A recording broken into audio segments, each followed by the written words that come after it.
What is going on, everyone? Welcome back to another episode of the Wisconsin Sportsman podcast, which is brought to you by Lone Wolf Custom Gear. I'm your host, Pierce Nellis, and this is your home for all things hunting, fishing, and conservation in the Badger State. Folks, hope you're all doing well. I hope your June is going fantastic, even though somehow it's already half over. I'm not sure how that happened, but it has been flying by. I hope it's been good. It has been super good, super busy over here on my end. I've got a handful of stories to share with you guys today. Just from the last week, running all over the state and getting to do quite a bit of fishing here. But man, before that, I can't tell you how glad I am to have gotten the rain that we got this past week. Like, creeks are high and muddy, and I know there was a lot of damage that occurred in that storm, but boy, did we need it. Everything was getting dried out, and if anything else, just having a break in the heat has been absolutely wonderful since that storm rolled through. So I'm flying solo this week in today's episode. I've got some stories to tell you. I have some preseason deer projects, or I hate saying preseason deer chores because it just, I don't know. We've all seen how many articles and titles and stuff of preseason deer chores or summer deer chores, but I am going to dive into some summer deer things that I think actually have a fairly high ROI, regardless of your budget, your land situation, and just, time frame, quite frankly, But before I dive into that, I'm sure you guys have seen across social media, there's more BS coming out of Washington, D.C. In a number of ways, although we won't get into that. The way that we are going to get into it right now is the Department of Agriculture is currently pursuing a full repeal of the 2001 roadless rule. So the roadless rule, long story short, it protects approximately 45 million acres of national forest from the building of roads that would be used to essentially, develop the land, or, could incorporate timber harvest or whatever. Basically, it would just open up these areas for having roads built through them, which once they're open to that, it's kind of the crack in the door that leads to more and more building and more stuff going in on these national forests and these public lands. So super important that we get this repeal of the roadless rule out of this bill that they're trying to push through. So be sure to contact your state congressional representative wherever you're at and let them know that we want to see the roadless rule maintained. We don't want roads built through our national forests or our public lands. You can do that by calling the Capitol Switchboard at 202-224-3121, or another super easy way, as you've heard on this show plenty of times before, visit backcountryhunters.org/take_action. Scroll down there, you'll see the roadless rule issue in there, and send them a quick email. Couldn't be easier. You just put in your information. It'll make sure that it goes directly to your congressional representative, and let's get this thing nipped in the bud before it gets any further here, because last thing we want to see is more stuff going on our public lands, and a reduction in our public lands. So be sure to do that. I've got everything there linked down in the show notes. Check that stuff out. Fire it off real quick, pause the episode, make a quick call, send an email real quick, and resume here. But in a little bit more positive news, I'm excited to announce that we do have another deer season kickoff in the works. I'm thinking right now it's going to be probably in the middle of August. Thursday, we did it. I think last year we did it like Thursday, August 7th or August 9th. I don't know, something in there. It's looking like, just with the speakers that I have been trying to line up for this event, it's looking like it might end up being Wednesday. Tentatively, don't quote me on this, but tentatively August 12th. That's a Wednesday night. It'll probably be from 6 to 9 p.m. again. It'll be at the Great Dane in Fitchburg again. But again, none of that stuff is officially locked in yet. As soon as it is locked in, I'll be sure to let you guys know. Follow along closely on Wisconsin Sportsman social media channels there. I'll be keeping everything updated there in terms of the scheduling and process for this event and everything. But It should be super fun. I'm unbelievably stoked. Last year was so much better than I could have even imagined. And I can't wait to see some of you guys again, learn from some awesome folks who you guys have heard from on this podcast, and just talk deer. It's an awesome way for all of us to get together and learn and kind of shift our brains a little bit more into deer mode. So I'm pretty fired up for that. So again, stay tuned on the social media channels as well as just in these episodes. I'll be sure to announce as soon as you get everything locked in here. But super excited for that. That'll all be presented by Onyx as well. So huge shout out to those guys. Cannot wait for that. And yeah, just gonna be a great time. But like I said at the beginning of this, I've been running around like a madman for the last week or so here. Coming off an awesome trip up to the Northwoods that I took with my dad, as well as some high school buddies and our dads. All of us, grew up together and, playing sports and everything. And, we haven't done one of these trips since I think we were maybe freshmen in college, or maybe it was senior year or after senior year of high school going into our freshman year of college. But it was, regardless, 10 years since we did one of these last. And we were very fortunate that one of our buddies ended up buying a cabin up in the kind of the Woodruff, Minocqua, like north of there kind of area. And it's on a little chain of lakes there. And it was perfect. It was absolutely fantastic. We had an awesome time. Put the beat down on some smallmouth. They were a little finicky in the afternoons there. Didn't quite get them fully dialed in for a full 24-hour, or I guess not a 24-hour, but a sunrise to sunset bite window there. But the mornings were fantastic. I was fully committed to harassing these fish on the fly, and not to toot the horn of the fly fishermen of the Midwest too hard here, but I did outfish the rest of the group on my fly rod when they were chucking bait and spinners and all that other good stuff. So that's all I'll say on that front. Now, I will say that I went into this trip after doing some research on Onyx Fish, which if you guys are doing a trip wherever, it could be, it's going to have to be in the Midwest because that's all that Onyx Fish has covered right now, except for Montana. I think they just launched there as well. But if you guys have any lake plans this summer where you're going to be poking around, maybe making a trip up north, taking the boat out, or even just, buzzing around the state in the Midwest to, do a little bit of fishing, I was absolutely blown away by Onyx Fish in preparation for this trip in terms of the information available through their collaboration with Fishing Hotspots. Now, I can appreciate and completely relate to if you are someone who's been going to a lake for years and you've spent all your time learning the honey holes and where the good spots are and all that good stuff. I hear you. I feel you. And I felt an equal amount of frustration when trout routes launched, right? Now, we can also all appreciate and have to remember that just because we have these tools at our disposal and they're maybe highlighting certain spots that otherwise weren't highlighted, right? It doesn't tell you how to fish them. You still have to figure out where the fish are as you're, going to these spots and all that. Luckily, we figured them out. But I will say Onyx Fish made the pre-scouting process, and when we were meeting back, for lunch and stuff back at the cabin and kind of deciding where we were going to go for the afternoon, where we wanted to explore, Onyx Fish was so invaluable in just having an idea of what's this shoreline look like? Is it rocky? Is it gravel? Is it sandy? Is it weedy? Is it mucky? What's going on there?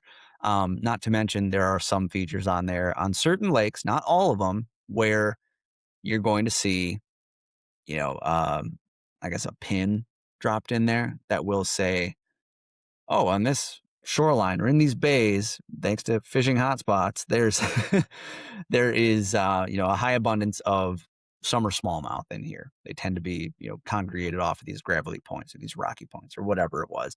And I can confirm that it was accurate. Now, again, we had to kind of take their temperature and figure out what kind of a presentation they wanted and what exactly they were looking for, and how we were just going to target those fish.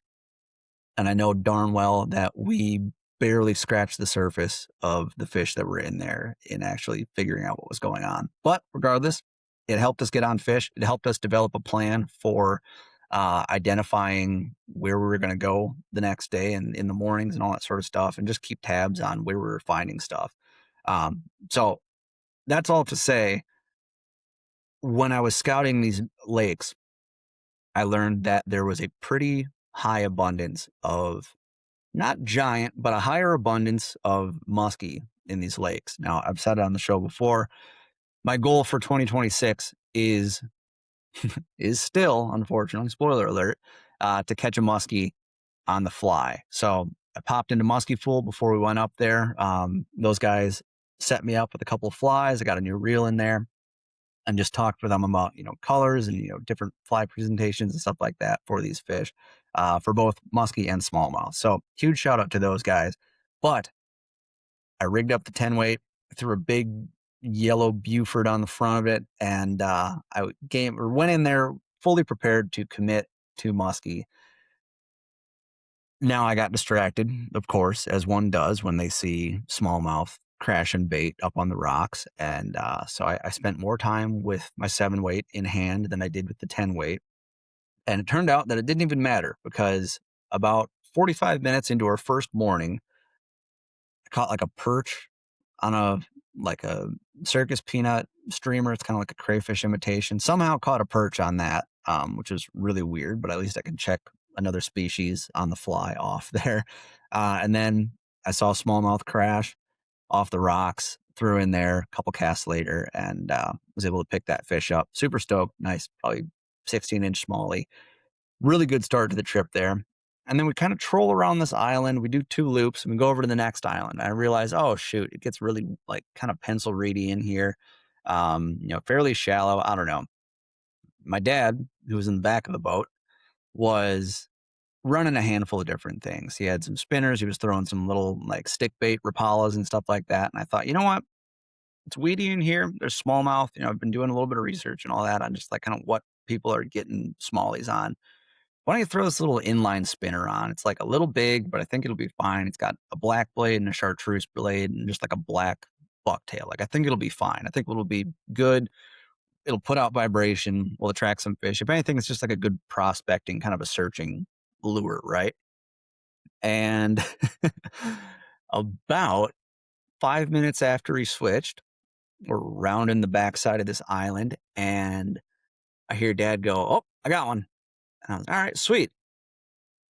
Doesn't look like it's too far away. He starts reeling. This thing's pulling drag. I'm like, you on weeds? Or he's like, no, I don't think I'm on weeds. This thing's just pulling. I'm like, oh, great. And as soon as it comes up, I say to myself, well, I'll be damned. That's a muskie. Son of a gun. Okay, great. Awesome. So we get the thing netted. Both of us are high-fiving. We're super stoked. And 45 minutes into the trip, Dad's got a muskie on the board. Not a giant, but, like we didn't get a tape on anything while we were up there. But I would probably put it, like 24 to 28 or so, just a fun fighting fish. And so that was absolutely awesome. So we're, sending pictures to the group and everything. And it was just super cool that he was able to get that fish. That was his first fish of the trip. And we poked around a little bit more, found a few more smallies, and went over to one of the spots on Onyx Fish that had been indicated to be a good smallmouth spot, kind of a series of bays and gravelly points. And got a couple smallies in there, had some really cool follows and stuff. Caught a couple pike. I caught one hammer bluegill that ate like a 4-inch streamer, which was kind of weird. And then we're getting ready to go back for lunch, and we're just kind of finishing trolling through the backside of this bay, about to round this point, and Dad gets another fish. I'm like, all right, cool, awesome.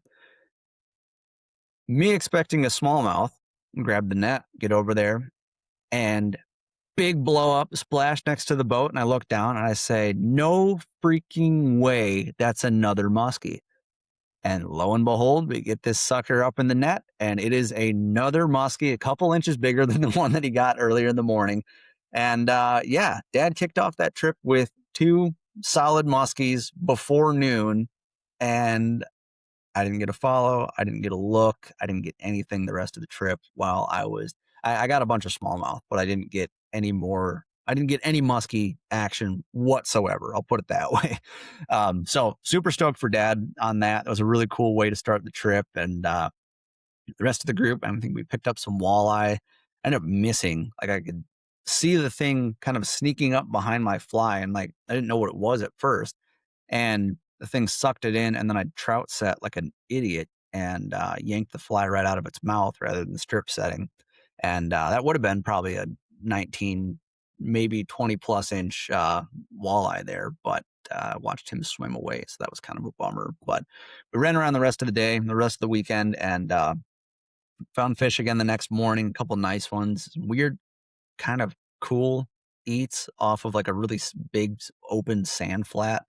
Kind of thought to myself about Kyle Zimpel from Black Earth Angling's smallmouth kind of oasis approach, like in the Wisconsin River, being super sandy, and there's a lot of water, but not all of it's good. And so you've got to figure out like what what are these smallmouth relating to?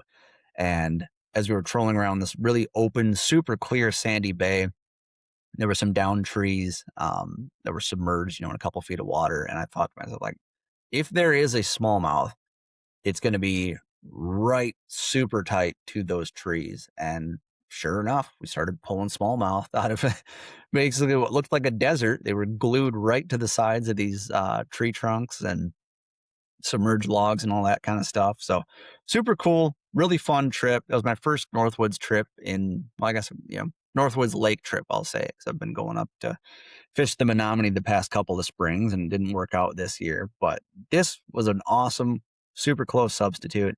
And then I came home, and last Wednesday, right before all that rain hit, every June, my good buddy Craig Amaker from Madison Fly Fishing, he and I try to get out and do a little prospecting float of the lower Wisconsin River. And we put in below sock and did ourselves a nice little float, and just were kind of checking things out, seeing what the water levels were at. At the time, things were super, super low, like the lowest I've ever seen the Wisconsin in that section. And we struggled at first, and then kind of started getting into some more rocky bank type stuff, pulled a couple fish off. It wasn't anything crazy. Found a pile of gar sitting in those shallow sand flats and a bunch of quillback and carp and stuff. But the smallmouth were kind of tough to come by a little bit. And so we ended up getting into them, found them off some breaks and everything. I switched flies, and I was just trying to get the darn thing wet. And I, right next to the boat, was just kind of slapping it in the water and just twitching it, trying to get the thing to saturate so I didn't have to cast a totally dry streamer and try and sink it on my first couple of casts and all that before we went to the next spot. And after I slapped it in on this weird wide open sand flat, I slapped the streamer in the water, and with no line out of the tip of my rod, really, I'm just kind of banging this thing along, trying to just get it soaking wet, and had a nice 15-inch smallie blow up on that right next to the boat, which was super random, but very cool. And then we got into another rocky shoreline that was a little harder to access, a little bit shallower water to get back to it. And those fish were just in there thick. And we threw a bunch of minnow patterns the entire time. We didn't really do any top water fishing or anything, but didn't really need to either. But man, I mean, I got broke off by one fish that as soon as my fly hit the water and I gave it one strip, this thing just erupted on it and snapped me off immediately on 12-pound fluoro. So that was pretty cool. I mean, we probably pulled between 8 and 10 fish off of this bank. Kyle Zimpel, who I mentioned earlier, was guiding that day. We saw him pick up his clients and buzz down river. And, he was within eyesight for most of the day. And then as we got further down, kind of towards where we were going to take out, we finished this one shoreline, and then we're like, let's hit this one break. We'll hit this other shoreline, and then there's a creek mouth, and then we'll go down to the takeout further, and we'll finish it up that way. As we're finishing up this rocky shoreline, we hear Kyle's boat. We see him come shooting back up river, just in time for us to come around the bend and see a wall of super dark clouds, which we knew were coming, but we didn't know they were here just yet. We saw them in the distance. We're like, all right, you know what? Let's do one last spot, and then we'll call it. Now, got out, hopped on this bar. We're throwing in there for a little bit. Craig caught a smallmouth, you know, maybe after a couple of minutes or so. And as he released it, I saw a flash of lightning in the distance. I said, "Hey, buddy, probably time to go." And he's like, "Yep, absolutely. Let's get the heck out of here, get off the water." And thank goodness we did that when we did, because we paddled all the way down. We got to the takeout. And as we beached the canoe, the wind started picking up. The rain wasn't quite there yet, but like you could feel that pressure change, that something bad was coming down the pike. So we immediately scramble out of there. I'd broken down the rods and everything and thrown them in our cases while we were paddling down, and then got out, just started grabbing all the stuff that we could and make it as few trips as possible, and ran up to the top, threw our stuff by the top of the lot there by the edge of it. And then Craig went to grab the car, whipped back around so we could start loading. And I lifted the cooler out of Craig's canoe, which was like an old Winona Kevlar. It weighs like 40 some pounds, super, super light canoe. And as I lifted the cooler, which maybe weighed 20 ish, maybe 30 pounds, the wind picked up, the canoe just sweeps sideways. I'm like, oh, shoot. 40 some pound canoe is not so great when you've got bombing winds now. So I grabbed the canoe, pulled it up a little bit further so it was at least on land, nothing was in the water, and then drug the cooler up. And as soon as I got the cooler up there and Craig whipped around with the car, started throwing stuff in, it just let loose. And the wind was going nuts to the point where we had trees like snapping in half and branches falling all around us. We were just like, you know what?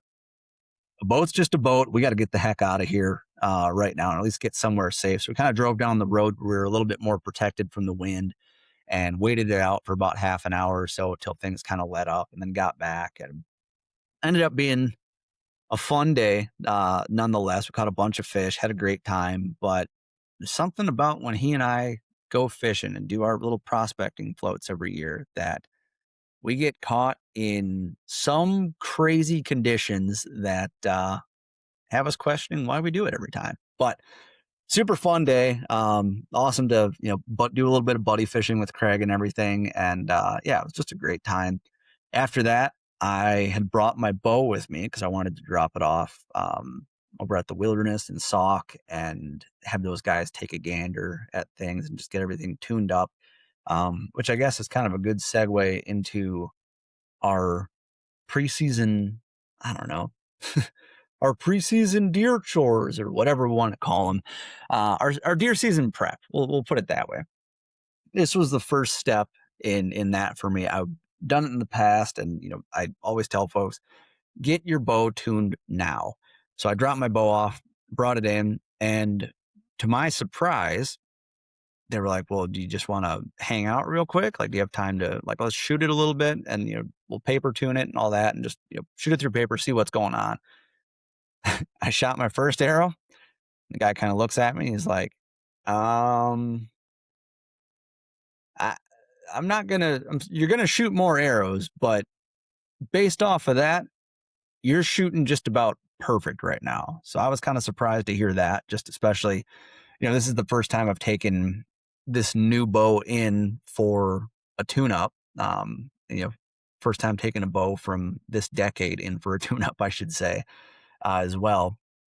And I was very, very, very surprised to learn that after 2 seasons, everything was still totally golden. Like, I had a tiny bit of peep twist that we fixed right up, and got a handful of new arrows to get ready for the Beast Mode Archery Challenge out at Tyrol, which is coming up July 17th, 18th, and 19th, I believe. That'll be out at Tyrol Basin.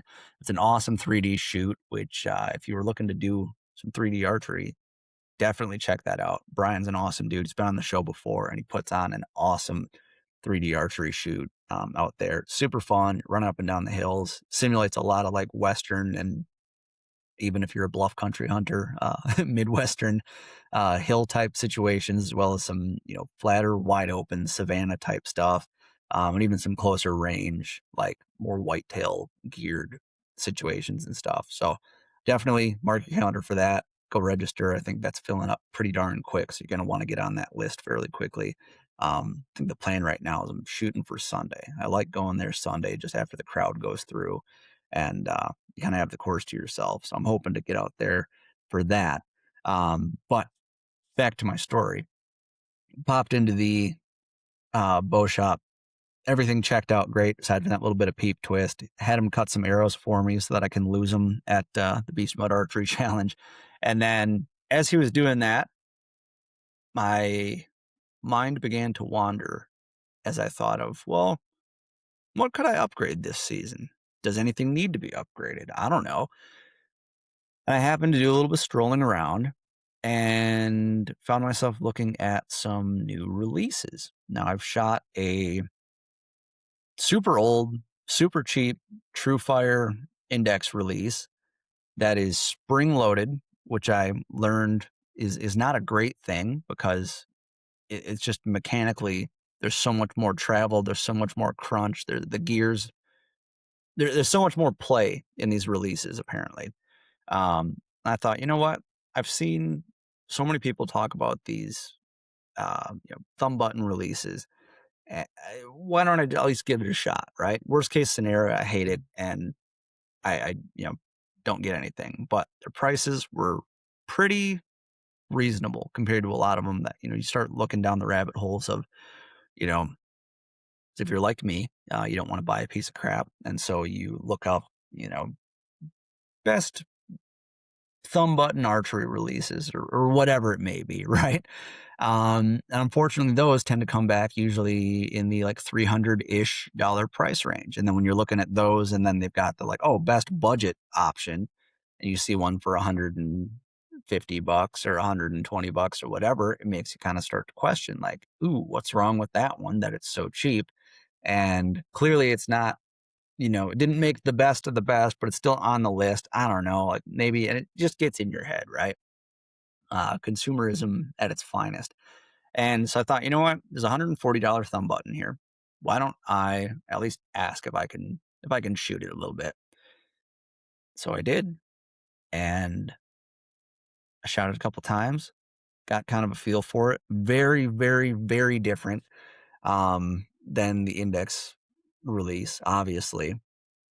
But as this guy was kind of Eric was his name, the bow shop owner, the bow shop employee over there, he was kind of coaching me on how to use it and how to where your fingers need to be, where you should be kind of squeezing with this thing, adjusting your anchor point, all that good stuff. And maybe I'm a sucker, but I was shooting pretty dang good when I did the stuff that he told me, right?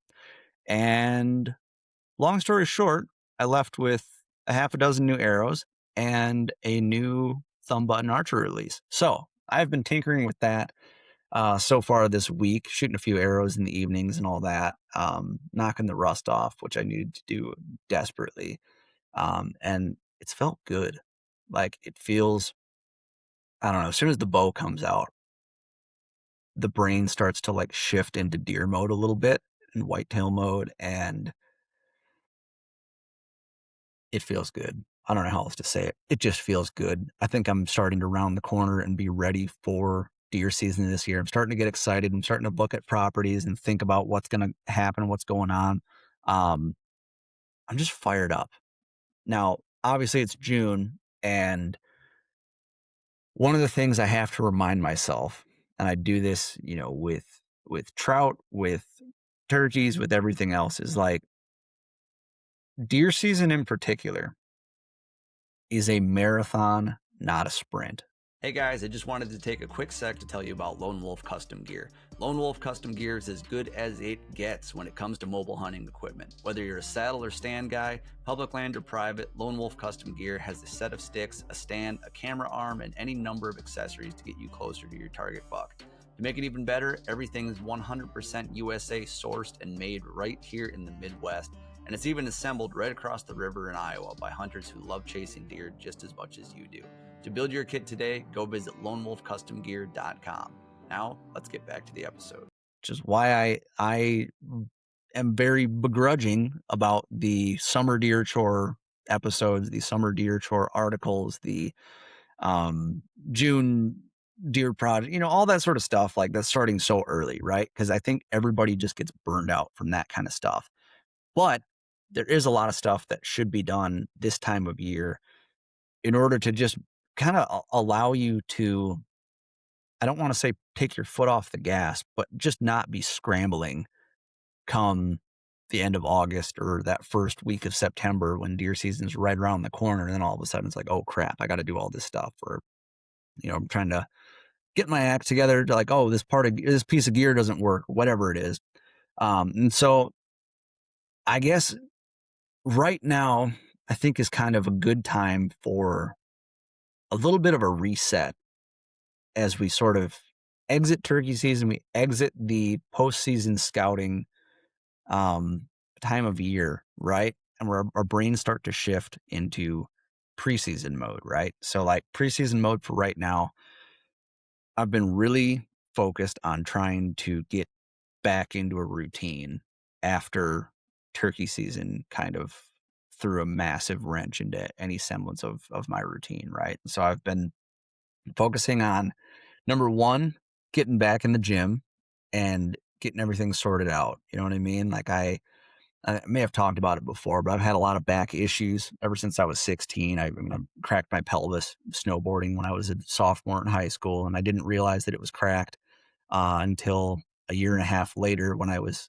just surprised, continually having back issues. Went to a chiropractor that did an X-ray and quickly asked, "Oh, when did you break your pelvis?" And I was like, "What are you talking about?" And he's like, "Well, there's a crack that goes down all the way through your pelvis, and your tailbone, which is supposed to be coming straight down, is coming off to the left." Like, oh, weird. Probably not great, but it's like, is there anything we can do? And like, no, it's all healed. So, uh, yeah, I've been dealing with back issues for a long time. And so when I was young, I had these injuries and didn't know that I had them. I thought it was just like bruised tailbone, whatever. And so being serious about football, I started lifting just as heavy as I was. I mean, it was February when that happened. And so it's prime peak football weight room season. So I was deadlifting and squatting and doing all that fun stuff that puts a little bit of tension and strain on your back. I was doing that with a great deal of pain. And that's something that I've dealt with for years since. And so last year, I really tried to get all that sorted out. And I think I went about it the wrong way. It was sort of uninformed.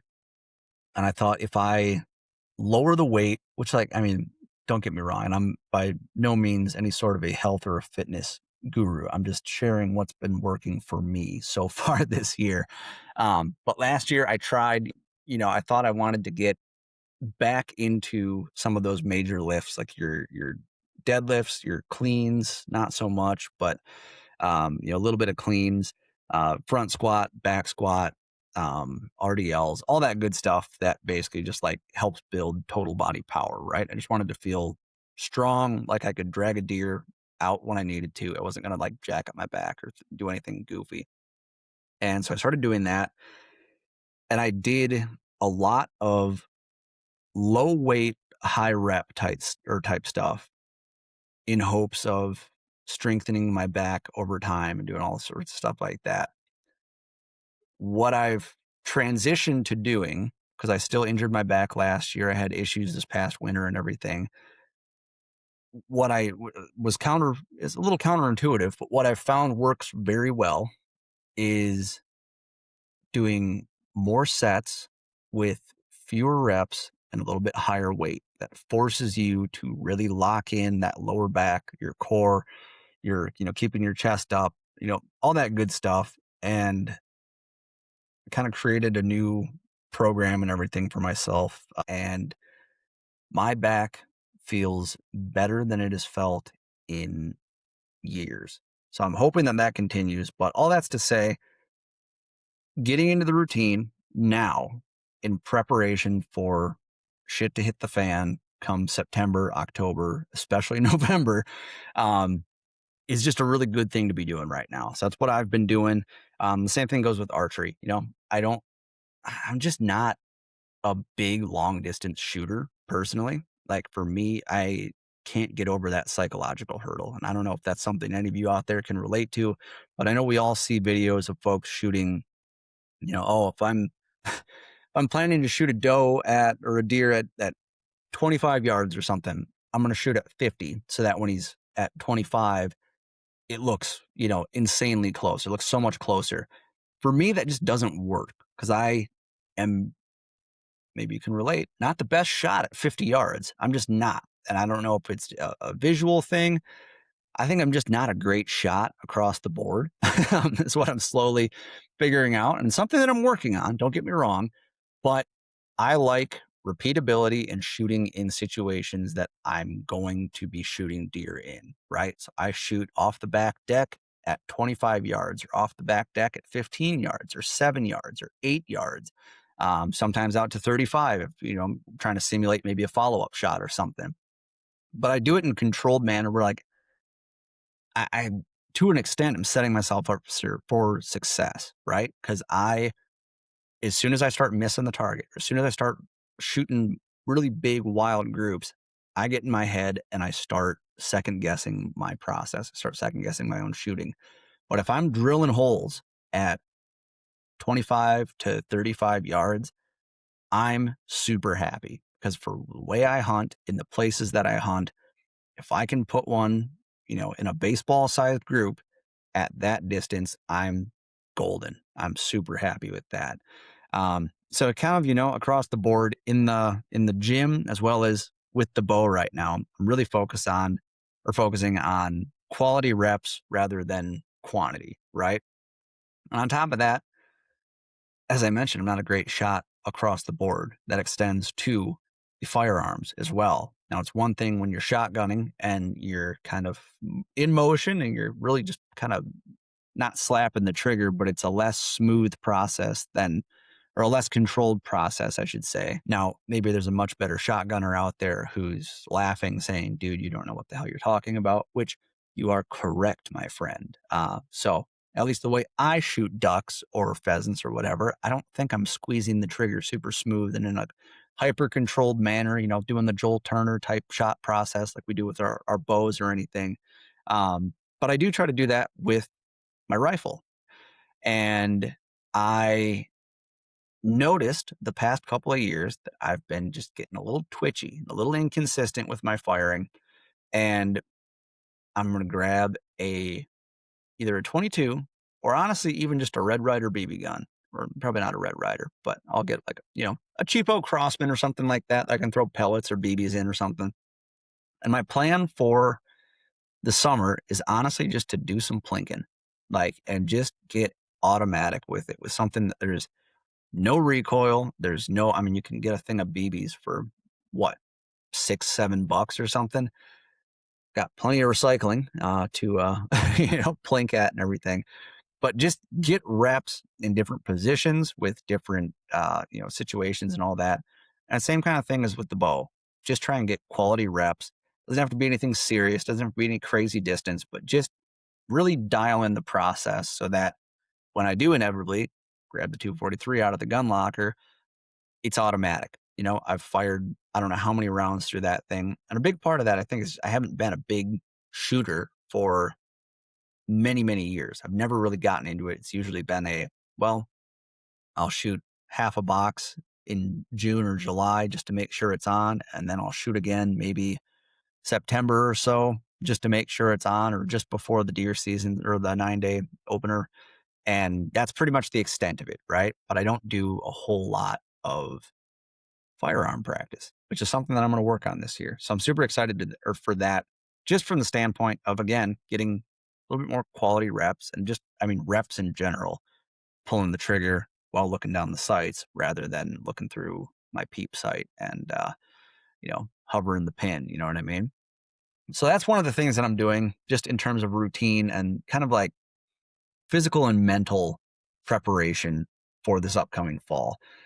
Next thing that's on the list that I haven't been doing, but it's on the list whenever I get time, is going to be some preseason scouting. Now, we just got a pile of rain and everything's up. Creeks are blown out. Swamps are full. all the rivers are up right now. Right now, like this week, where we've got more rain coming towards the end of it, now is a great, great time to go and keep tabs on any of your properties that have a river or a lake or a pond or a marsh or anything in there, so that you can have an idea of, okay, if I get, not that it's likely, but if I get 3 inches of rain on October 24th or something like that, what is that going to do to this area? How long does it, like, how bad does the water level rise? How dangerous does it get if it's a river? Like, does it get cranking fast? Does it get super muddy, and just like invisible? You can't see through it. If it's a marsh, is that one spot that was knee deep? Is that now waist deep? And I'm going to have to pack waders or something like that. And on top of that, pay attention in the coming days to how long does it take for that water level to drop back to normal and kind of resituate itself at a normal level. You know what I mean? So keep tabs on that sort of stuff. That's one of the biggest things of scouting. Like summer scouting in particular, like we've talked about it. I do most of my in-wood scouting in the fall and in the winter during later season hunts, and then in the spring during turkey season if I still have questions on stuff. But summertime, it's a lot of just, I want to see what things look like going into the season. So big part of that is, what do the rivers, lakes, ponds, and marshes look like? In addition to that, going in and getting an idea of what are the early season trails looking like. If I'm somebody who's going to hunt an opener, my hope is that, we're going to see plenty of people going in there either on opener or at the beginning of the season or a week before the season to hang stands or to check on things or do whatever, do their preseason scouting, right? But get in there now and get an idea of where deer bedding. If you're jumping deer, like, is it in, I can picture one public piece where early season, the deer like to bed right down by this little creek. There's like a drainage system that kind of leads down, and it's not a deep creek or anything, but it's just enough to hold some water. There might be a spring head up there, but the water in there is cold and it's just before it hits the river, and deer love sitting down there. So keeping tabs on stuff like that, and especially looking for any scrape that's still open right now. Those I'm really, really keying in on, because that's kind of my point zero of, if I'm going to go back to this property early season in November, whenever, where are the primary scrapes, right? So I'm keeping tabs on those. I'm dropping a pin. And then from there, maybe I'll go in and I'll scout a little bit. But let's be honest, scouting this time of year can really suck. Although this year or this week, it's kind of cool. So maybe get after it a little bit. But from there, I'm kind of zooming out and thinking like, okay, what are my theories that I'm going to develop? What benches are nearby that I think maybe they're going to bet on? Is there like a good looking point? How can I foresee deer traveling through this area? And, a lot of times too, I'll drop pins, and especially on hub scrapes where there's maybe multiple trails leading to this one spot. I do this in pinch points, really any sort of a hub anyways, but I will do the little line distance feature, and I will just draw a line in the direction of each trail essentially. And at least gives me an idea of, okay, here's the 3 directions or the 4 directions or whatever that deer are coming to this point from. And it just helps me keep an idea of, okay, I need to be cognizant when I access this, not to cross this trail or not to come in from this side. Or I know that occasionally there's a trail that, maybe it wasn't as beat down, but there is a trail that leads from a certain direction that I'm going to have to keep in the back of my mind when I access or when I set up, or depending on different wind conditions or thermal conditions, right? Keep tabs on that.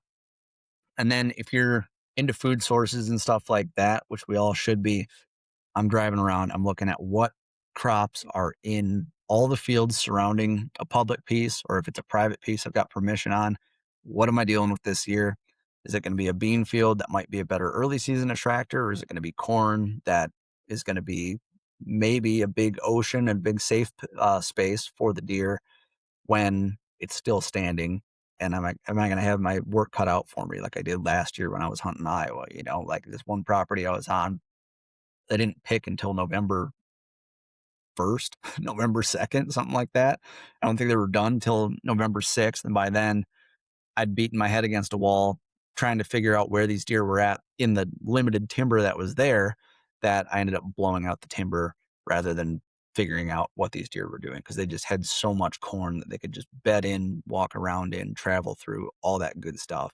So it helps you develop a plan in that way as well.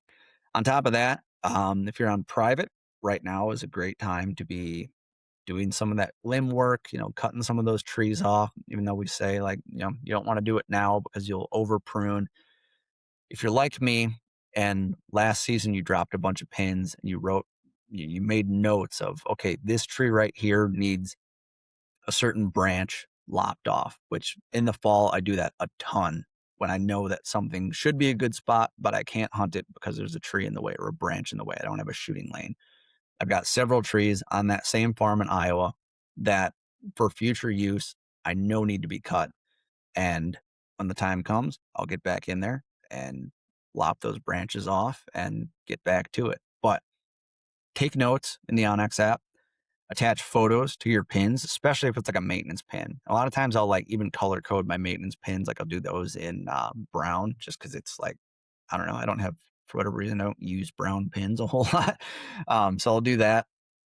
And then last but not least, like invasive removal is a high one on my list for this summer, even though it sucks, but I'm going to take advantage of this summer I don't want to call it a cold front, these cooler temps that we've got this week and next week.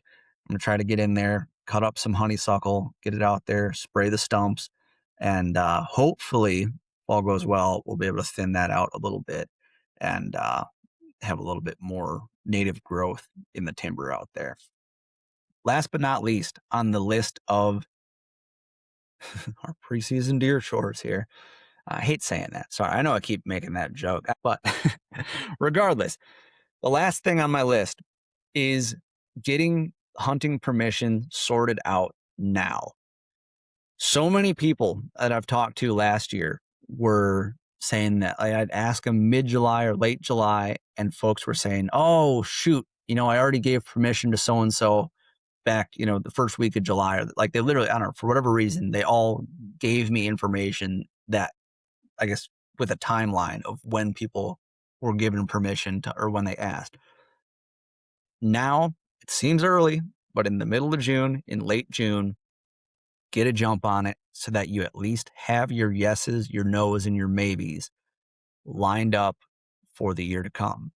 That's going to give you more time to be that guy who's knocking on doors in July to ask for permission. You'll be right in there with everybody else, but you'll have a jump on them, at least on your number one properties and your number two properties, right? So do all the usual stuff when knocking on doors. I like to circle back to properties that I've had turkey hunting permission on, and just, especially if it's one that it's one thing if it's, some of them are a little more open, a little less deery, a little bit better for turkeys. But if it's one that's you're finding sheds or you're seeing some cattle paths cut through on the hillside and everything, or you're jumping does and stuff while you're out there, a lot of times I'll circle back there because if anything, it's just a good spot to go for an antlerless hunt, right? Or worst case scenario, maybe the public that you were planning to hit is just being overrun with pressure or something. So many crazy things can happen throughout the course of a fall. It's better to have permission and not need it than it is to need it and not have it, right? So when I'm knocking on doors, I do all the usual stuff. Now, before I do that, it's always starting with Onyx. I'll pick out a couple of properties. Usually I'm dropping pins while I drive around in the spring or even last fall and everything. And if it's somebody new, not to be a creep, but I'll try and find them on Facebook or social media just to get an idea of like, okay, does this person, is their profile picture a big grip and grin? Or is it, do they have pictures, whatever, with their grandkids or, their own kids or somebody else on their farm or their property, holding a deer or a turkey or something like that, just to give myself kind of, if anything, a background on them, but also a little bit of a clue of like, what should I really expect here? Like, I'm not going to get too excited But you never know. So I start there. On top of that, maybe it's Brian Dombrowski said last year during our deer season kickoff that he'll look at like real estate listings and Zillow listings in that neighborhood to see if there are buck mounts on the wall. So he gets an idea of age class as well as genetics there. Now, if you want to go that far, more power to you. But just to figure out, throw that in there at least. Um, when I'm going on, doing door knocking and stuff like that, I always like to dress normally and especially try and not dress up, but I like to look more presentable. I don't like knocking on doors in camo or in my boots or like in anything like that. I try and wear jeans and a nice t-shirt, or, if I'm coming from the office or something, I'll wear whatever I wore to work, just looking put together. Like I don't look like some sort of a rascal trying to run around your property, right? With me, I'm always bringing a typed out letter so that if I do need to, say that nobody's home or whatever, and I'm not going to be back in the area for a while, I'll just drop it in the mailbox. And when I do that, I do not address it to them. Like I don't write their full address. Obviously, there's no stamp or anything on there, but I will just write Mr. and Mrs. Smith or whatever the name is, right? And I'll put that on there so it seems like, they can kind of infer from that, like, oh, this person literally dropped it in my mailbox. They dropped by the house. Hopefully, I would assume that they were trying to knock on the door, wherever it may be. But with that typed out letter, a little bit about yourself, the type of hunting you do. So if you're a bow hunter, say that you're hoping to bow hunt, like be specific, give them all the information that you're hoping to all the information for your plans, right? Within reason. Tell them about yourself. Tell them what you do for work. Tell them where you're from. That's a big one. Tell them what time of year you're hoping to be there. And, because you never know. Some people are just 9-day hunters. Some people are diehard bow hunters, and then they don't gun hunt. Or sometimes the muzzleloader season's wide open, right? So give them a bunch of information as you can. I always attach a business card with me. I'll stick it in an envelope with my letter. If you can drive by a couple of nights, again, not being a creep, not being a stalker, but like if you've driven through the area before, and you're scouting private land in that way, uh, if you can gather information and maybe drop a pin of like, yeah, I drove by a couple of nights ago and I saw a bunch of deer back, in this back field corner here. I just wondered, hey, is there any chance you guys ever let somebody hunt? That's the big thing. Like I'm never asking for direct, like at least off the bat, like, can I hunt your property? I always open with, do you guys ever let people hunt? And then if so, would you potentially be open to me sneaking out here for sneaks the wrong word, but coming out for a couple of hunts this deer season? I always assure them I never use a permanent set. Everything I hunt with is mobile. And so I'm not going to leave anything out on your property. I won't even leave trail cameras if that's something that you're worried about. But if you're open to it, I might hang one or two, and I'll be sure to let you know exactly where they're at. Assure them that you're going to be transparent with them, that you're going to be a good steward of their land, right? Because after all, they are the ones who are giving you permission to hunt and chase animals with a deadly weapon on their property, right? On top of that, obviously assure them, especially if you've been hunting for quite a while, like you say, like, I've been hunting for a long time, I'm very experienced. I'm, always extremely safe. So if you've had permission on other properties before, be sure to reference that. Say like, I've, had permission on properties before, and unfortunately I moved out of the area, or, that property changed landowners or something like that. But I have a very good history with, um, you know, hunting on other people's property. I always shut the gates. I never climb a fence. I never, do anything. I always try to make sure people know, if I see, a downed tree or something near a fence line, or if I see litter or whatever, I pick it up and I bring it with me, or all that good stuff, just to assure them that you're going to be a good steward of their land. But having that reference of a specific spot, especially like I'm wondering, oh, you've got 400 acres. Well, is there any chance I'm really interested in hunting that one little sliver that's on the backside of the river? Is there any chance like you'd be potentially open to me just hunting that area, or at least something like that to get your foot in the door? Um, and, as you're talking to them, ask questions, ask them, try and get to know them. When do you hunt? Do you hunt at all? Are there other people who hunt out here? Would it be okay if I were to hunt, only for muzzleloader or only for bow or only for antler this season? Same kind of stuff there. And if they get like you get a no, always be respectful, always back off. Like I never want to push a landowner or anything like that and then leave a bad taste in their mouth for even if I don't get to hunt there, if the next guy comes knocking, if I was a jerk, the answer for that guy is definitely going to be a no because he's already got a bad taste in his mouth from other hunters. But then, always just chat with them. I like to, and so say like, hey, no problem at all. Totally get it. Sure. From what I've seen, it sure looks like there's a heck of a lot of good deer running around though. Like, have you guys gotten any big ones recently? Have you guys had any luck this season or last year or anything like that? And a lot of, just get more information. And then of course, if the answer is a firm no, then say like, hey, no problem. Like I'm hunting public around here anyways, but I just figured if I could, potentially hunt around here for a day or two or have this spot, as a backup or something like that, I would just appreciate that a ton.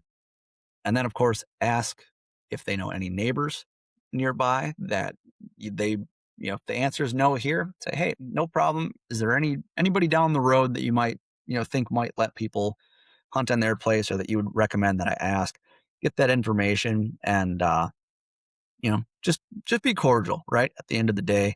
And, be sure to tell them, that you appreciate their time, you appreciate the consideration and move on, get on to the next spot, right?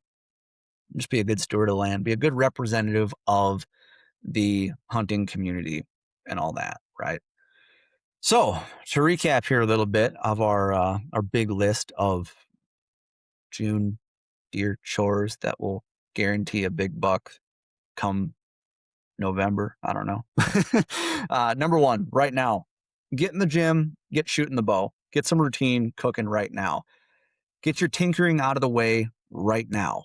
Don't be messing with stuff in early September and then have something go wrong. If you're going to be like me and you're going to play around and see if you like shooting a thumb button, do it now so that you've got a couple months to decide if you hate it or not, right?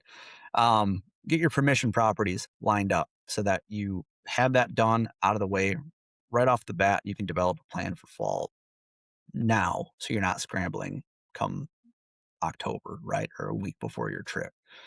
From there, if you're a private land person, get the habitat work done, get the food plots in, all that good stuff. Cut those limbs if you haven't done it already.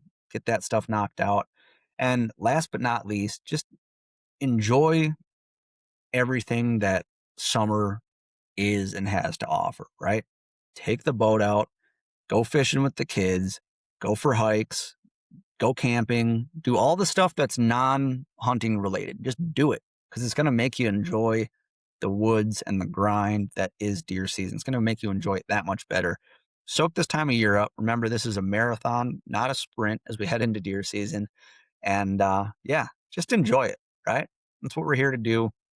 We want to enjoy the natural resources here in Wisconsin as best we can, or out of state. If you're going to do some exploring, go do it, right? But just soak it all up, stop along the way, check things out. I don't know. Just enjoy it. It's a marathon, not a sprint. Take your time, get after it. Stay tuned for the information on the deer season kickoff. Contact your state representatives, tell them the roadless rule needs to stay in place. And last but not least, have a great rest of your week, and we'll talk to you next Tuesday. Thanks, guys.